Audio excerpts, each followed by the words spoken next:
bien. Pues dando seguimiento, estamos en nuestra tercera sesión de presentaciones finales del trabajo de nuestros alumnos de la maestría en computación aplicada, generación 2021-2023. Apertura el día de hoy, Ruth Arlet Longitud Hernández. Ruth, contarás con 20 minutos para hacernos la exposición de tu trabajo con fecha de corte al 30 de julio. Y para esto dispondrás de 20 minutos, interrumpiremos en el minuto 19 para darte indicaciones y que nos hagas favor de cerrar exposición para dar paso a comentarios o preguntas. En cuanto tú me indiques, podemos empezar. Sí, doctora. Bueno, buenos días. Mi nombre es Ruth Arlet Longitud Hernández y el tema de la tesis es análisis de una red neuronal profunda para la detección de nudos en paneles de madera. Como asesor es el doctor Saúl Domínguez Isidro y como coasesora la doctora Nancy Pérez Castro. Para empezar, los siguientes puntos que se van a tocar son estos en esta agenda. Y bueno, como a manera de introducción, podemos hablar de la visión por computadora, ya que este es un subcampo importante dentro de la inteligencia artificial y del machine learning. En este caso, por ejemplo, la visión por computadora extrae información que viene de imágenes, la analiza, la procesa y le da un sentido. Por ejemplo, puede aplicar en el reconocimiento de objetos, de personas, escenas, etcétera. Algunos de esos ejemplos son los que se muestran en ese listado. Y en el área de la clasificación de imágenes tiene también diferentes aplicaciones. Un ejemplo también sería, por ejemplo, en la medicina, para detectar tumores o anomalias en radiografías. Este proyecto está enfocado en ese área de la clasificación de imágenes. También otro concepto importante en este proyecto es la inspección visual. Pues esta es utilizada ampliamente en la industria manufacturera para el control de la calidad. Por ejemplo, implica examinar componentes y equipos a simple vista para detectar fallas. La persona que hace esto requiere de experiencia y conocimiento en esa área. Por ejemplo, en la manufactura se usan los sistemas de visión por computadora que están aplicados en esa área, utilizan modelos neuronales convolucionales, pero si, por ejemplo, en la industria maderera es un tanto más complejo, ya que la madera, al ser un elemento natural, tiene diferente variabilidad. Partiendo de esto, hablando sobre madera, pues se podría decir que trabajar con madera presenta muchos desafíos, ya que no tiene estabilidad ni consistencia, ya que debido a sus diferentes condiciones ambientales pueden generarle diferentes características anormales. Algunos ejemplos pueden ser algunos efectos por ejemplo, de paneles de madera se pueden dividir en tres grupos, que son los naturales, ataques biológicos y defectos originados durante el secado. En el ejemplo de la clasificación de los naturales, estos no se pueden evitar, ya que vienen de esa condición. En el siguiente listado de abajo se muestran algunos de los defectos que son naturales en la madera, y en este caso, este proyecto está enfocado en los nudos de madera, que por ejemplo puede ser el nudo sano, nudo muerto, nudo con grietas y también un panel totalmente sano para ayudar. En sí, este trabajo se puede enfocar en la generación de modelos de detección de piezas de madera y se puede abordar, por ejemplo, en un enfoque de aprendizaje supervisado. Dentro del planteamiento igual del problema, pues, por ejemplo, para poder aplicar lo anterior, pues se necesitaría establecer un conjunto de imágenes de los diferentes nodos de madera, y en este caso se aplicaría el modelo BGGNet, que es muy conocido porque tiene una gran capacidad para capturar características complejas en imágenes y que tienen, por ejemplo, diferente variabilidad y textura. Con el desarrollo de este trabajo se busca incrementar el conocimiento en el diseño de topologías de modelos CNN mediante el análisis de los componentes y los hiperparámetros involucrados en la fase de extracción de las características. Y por ejemplo aquí en el modelo BGGNet, pues cómo es que se puede influir los hiperparámetros que este puede tener. Como objetivo, para realizar esto, el objetivo general es establecer un modelo de clasificación basado en BGGNet para la detección de defectos en superficies de paneles de madera usados en manufactura a través de un estudio empírico que evalúe el número de capas y parámetros del modelo. Como objetivos específicos se parten en 4. El primero es generar un banco de imágenes con diferentes tipos de defectos naturales en paneles de madera para el entrenamiento y pruebas del modelo BGGNet. Como segundo, la implementación y entrenamiento de un modelo BGGNet para la detección de defectos en superficies de paneles de madera. Como tercero, es evaluar la influencia de las capas de convolución y el algoritmo de optimización y su tasa de aprendizaje para la extracción de características de las imágenes y cómo se influye en la precisión de clasificación. Y el último es medir el desempeño de los modelos de red convolucional en términos de precisión y exhaustividad para determinar su desempeño obtenido. Con todo esto se hicieron 2 hipótesis de investigación. La primera es si un aumento en el número de capas de convolución en la topología BGGNet mejora la precisión de clasificación de nudos en paneles de madera, y la segunda es si existe alguna relación en la tasa de aprendizaje del tipo de algoritmo de optimización y la precisión en la clasificación en nudos en paneles de madera. Para poder realizar todo lo anterior, se planteó la siguiente metodología, que está dividida en 3 pasos. La primera, el análisis. Aquí se realizó el análisis del problema y sus conceptos generales. Se realizó una revisión del estado de arte y una RCL, y se hizo la recolección y la definición de las imágenes. En la segunda, que es el diseño del modelo, aquí se hizo una implementación de la BGGNet, se establecieron las métricas de desempeño y se determinaron las variantes de la BGGNet. Por último, en la evaluación y análisis de resultados, aquí se hicieron pruebas al modelo BGGNet, se analizaron los resultados y se establecieron conclusiones.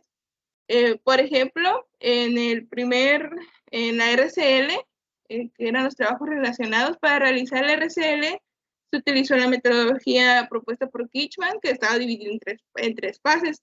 Por ejemplo, en la planeación, aquí se realizó la planeación, se establecieron objetivos, las preguntas, cadenas de búsqueda. Durante la conducción se aplicaron las cadenas de búsqueda, se identificaron las fuentes y se hizo la selección y la evaluación de la calidad de estos artículos. En el tercero se hizo la documentación, que aquí se hizo el informe de la revisión. En este caso, esta RCL aplicada fue de 2 objetivos.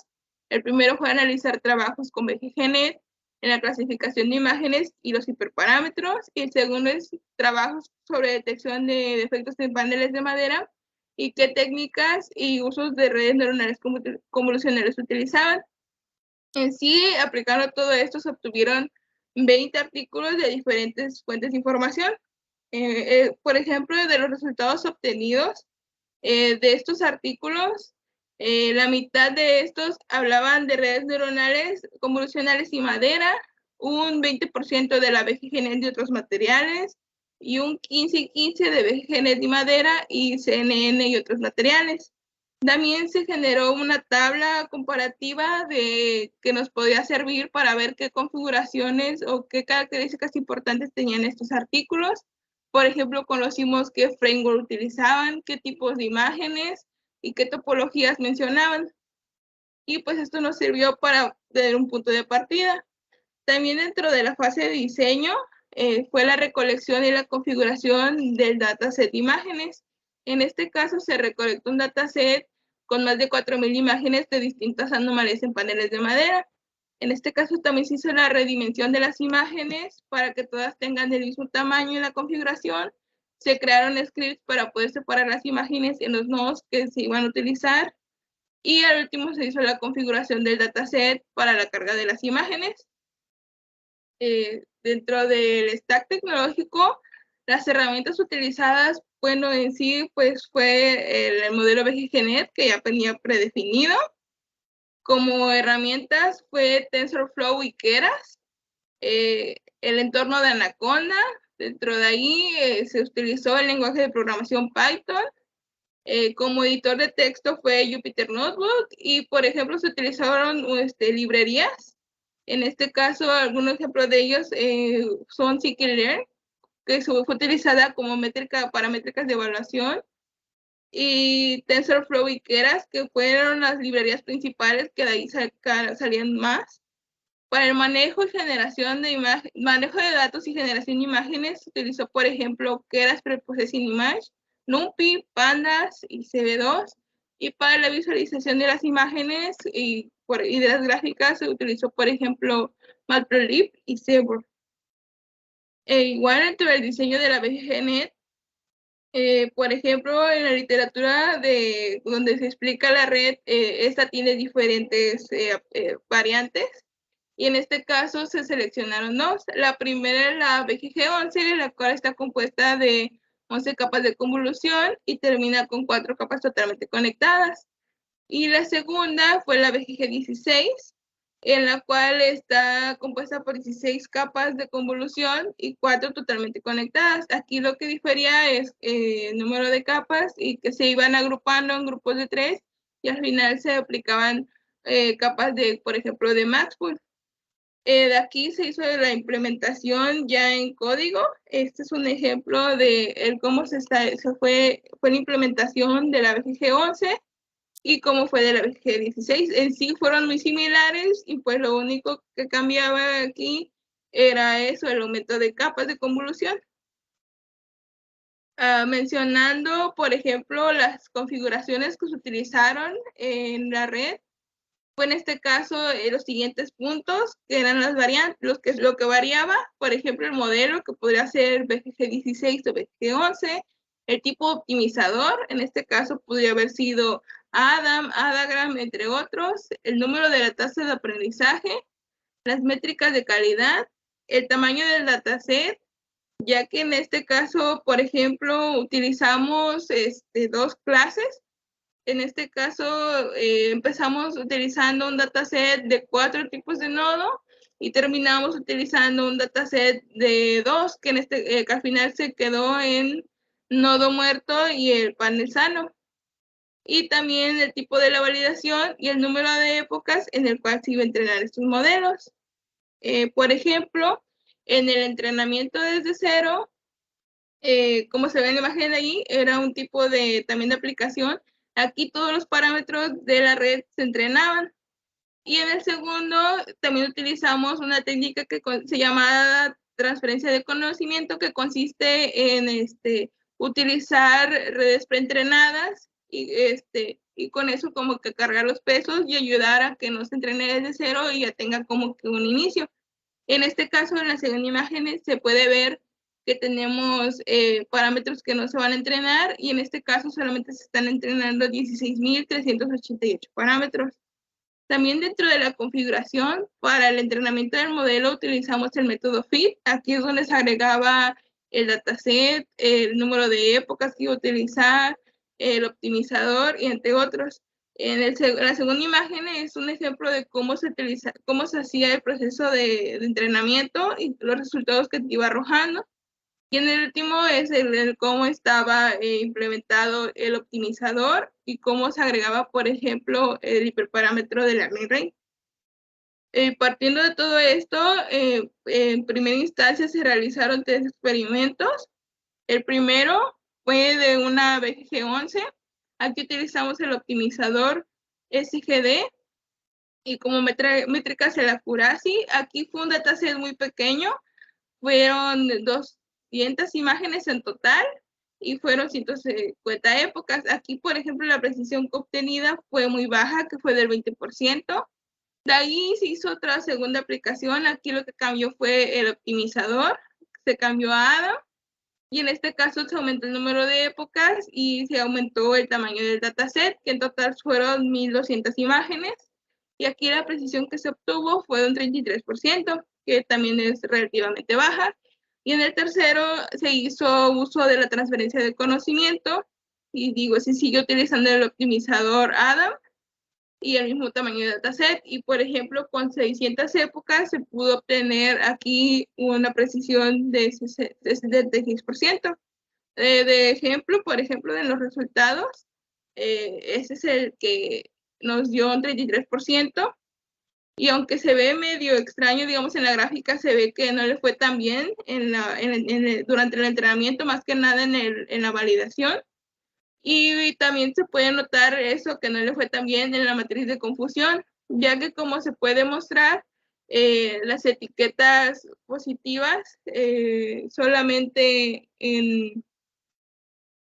por ejemplo, en nodo muerto es donde tuvo más, pero digamos tenía muchos falsos negativos. También, bueno, aquí está en el modelo 3. Aquí, por ejemplo, tuvo un 66 de precisión y en la gráfica se puede ver que sí tenía varianza durante el entrenamiento. Y en la gráfica, en la matriz de confusión, la diagonal nos indica los positivos verdaderos que tuvo. Y por ejemplo, aquí en nodo muerto tuvo 253, en nodo vivo 146. Y pues tenía menos errores, digamos, tenía más positivos que negativos. De aquí, partiendo de aquí, se generó varios experimentos. En total fueron 12, en el cual se obtuvieron diferentes resultados, lo que variaba, como decía, fuera el tipo de la validación, el optimizador, entre otros. Por ejemplo, llegando al modelo 10, nos dimos cuenta que entrenar desde cero ya no estaba siendo factible, ya que al tener un dataset pequeño, la precisión no podía subir ya de 52 y se había atorado ahí. Entonces decidimos volver a aplicar la transferencia de conocimiento siguiendo un dataset ya de 2 clases. Y en este caso, con 1000 épocas se obtuvieron 2 ejemplos obteniendo un resultado de 89% de precisión. Este es el modelo 8. Este fue el mayor valor que obtuvimos de un entrenamiento desde cero, que fue 52, pero pues igual, aunque se ve medio alto el número, por ejemplo, en la gráfica se puede ver que el entrenamiento fue muy disperso, y al igual en la matriz de confusión, se puede ver que todos los estaba detectando como sanos. Entonces, creo que de ahí venía ese número 52, ya que, por ejemplo, en nodo muerto, los errores eran demasiados. Por ejemplo, aquí era más errores que aciertos. Y ya aplicando a los últimos 2 modelos, que fueron los con transferencia de conocimientos, aquí se puede ver hasta en la gráfica cómo es que sí iba haciendo un entrenamiento que se veía constante. Aquí se obtuvo un 89%.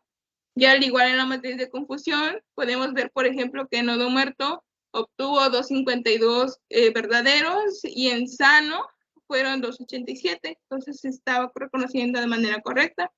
En el siguiente también pasó lo mismo, en la gráfica se veía que sí eran constantes y pues aquí igual en la matriz se ve que sí estaba cumpliendo. De aquí a estos modelos se les aplicó a 6 de estos la prueba TestStudent, la cual es una prueba estadística para comparar las medias de 2 grupos independientes. En este caso fue el modelo A8 y A9, el cual aquí lo que variaba era el número de capas. En este caso, la prueba TestStudent ocupó un umbral de 0.05 y si el valor es menor que se rechaza la hipótesis nula. En este caso, el valor de P que nos resultó fue de 2.79 a la menos 123. En este caso, pues ese valor sí es menor que al valor del umbral, que era 0.05, y se puede decir que se puede rechazar la hipótesis nula. Y en este caso también se sacó un reporte de clasificación y con los parámetros observados se puede ver también que sí difieren demasiado estos dos. En el segundo caso, aquí también pasa lo mismo. Dentro del reporte de clasificación se puede ver que sí varían demasiado. En este caso, lo que cambió fue el algoritmo de optimización y el valor de P también fue muy pequeño, que fue de 3.23 a la menos 0.7. Y pues aquí también se acepta la hipótesis de que el algoritmo de optimización sí influye. Y por último, se hizo también en el modelo A12 y A13. Aquí lo que cambiaba era la tasa de aprendizaje.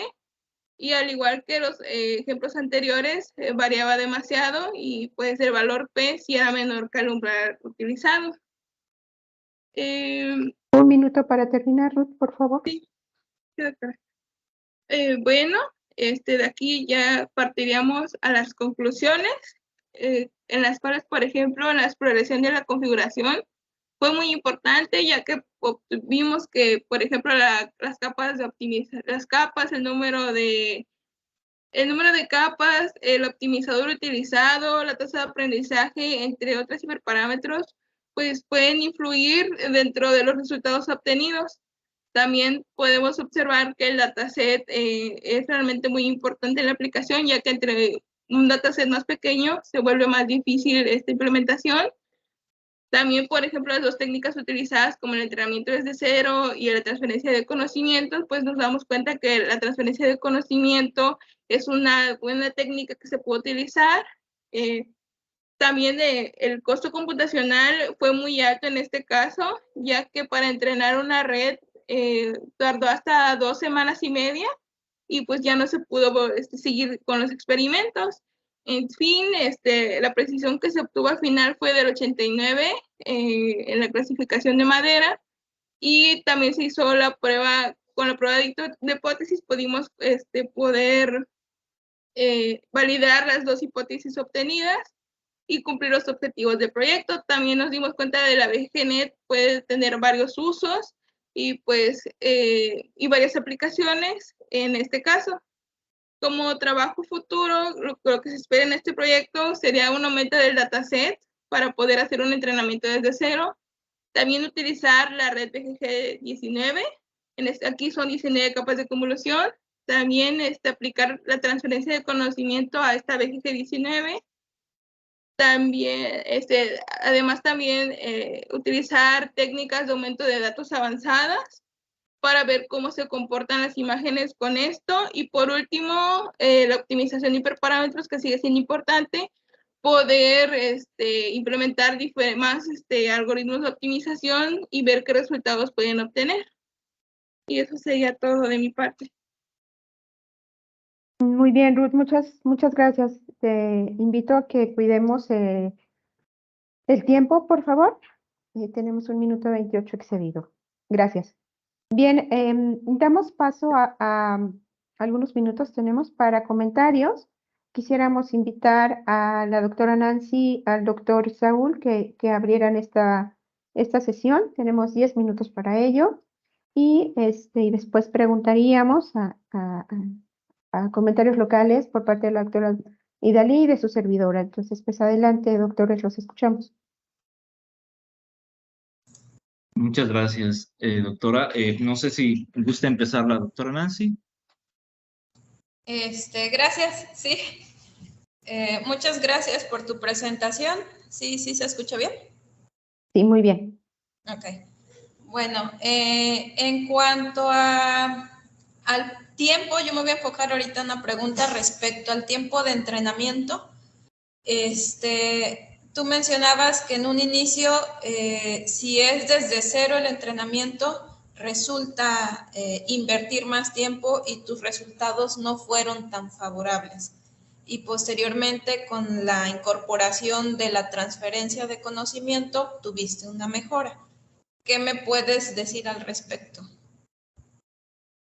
Bueno, pues aquí, digamos, igual la transferencia de conocimiento tardaba, pero digamos sí obtuvo un menor tiempo de entrenamiento que una de red desde cero, y pues digamos sí se vio que la transferencia de conocimiento pues sí influía mucho para obtener un mejor resultado que entrenarla desde cero, ya que ahí digamos sí batallaba mucho. Ok, en cuanto a la parte técnica, ¿qué es lo que te aporta la transferencia de conocimiento para que el modelo sea más exacto?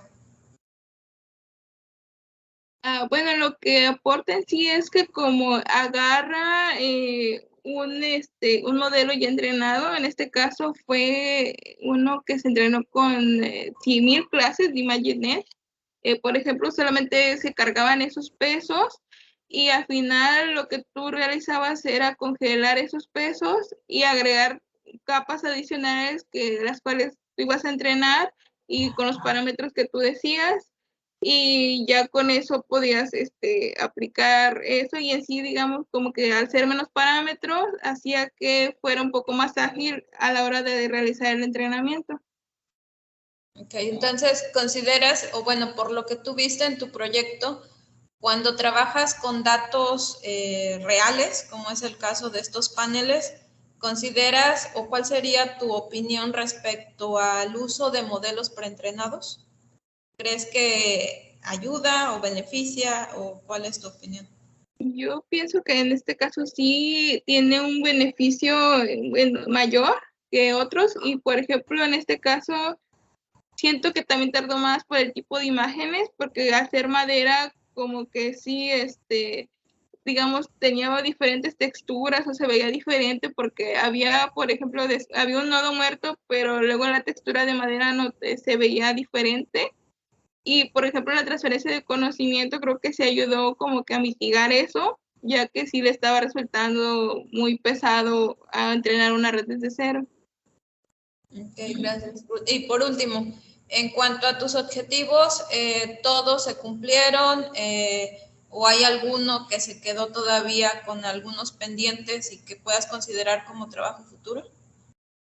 No, dentro de los objetivos establecidos, considero que los 4 se cumplieron, aunque sí estaría bien retomar en algún futuro este proyecto para tratar, digamos, de mejorar las precisiones con el entrenamiento desde cero. Ok, gracias, sería todo. Muchísimas gracias, doctor Saúl. Agradeceríamos sus comentarios. Sí, muchas gracias.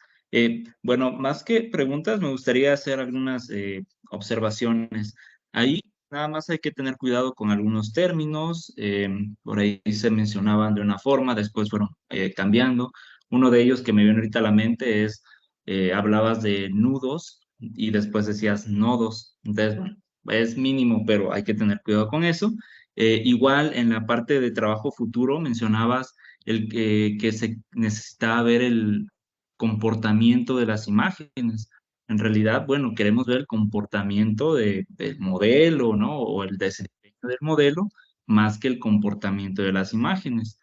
Y quizás falta ahí como enfatizar por qué se cambiaron creo que eran 4 clases iniciales con las que se estaba entrenando y después se redujo a 2. A lo mejor falta ahí como mencionar esa transición, qué pasó ahí, por qué se hizo esa limitación, ¿no? Y bueno, esas son así lo que pude notar más. Igual la parte de trabajo futuro queda un poco difuso, ¿no? ¿Qué fue lo que orilló a que se determinara ese trabajo futuro? ¿Sí? Mencionabas el tiempo, pero por ahí a lo mejor hubieron otros aspectos, ¿no? Que mencionar ahí.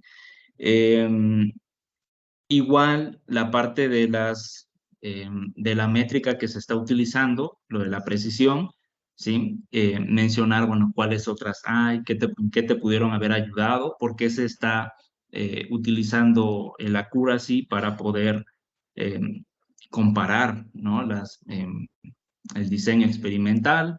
Yo creo que por ahí falta. También falta, como mencionar, cómo lo hiciste para hacer tu prueba de hipótesis, ¿no? ¿Qué estás comparando?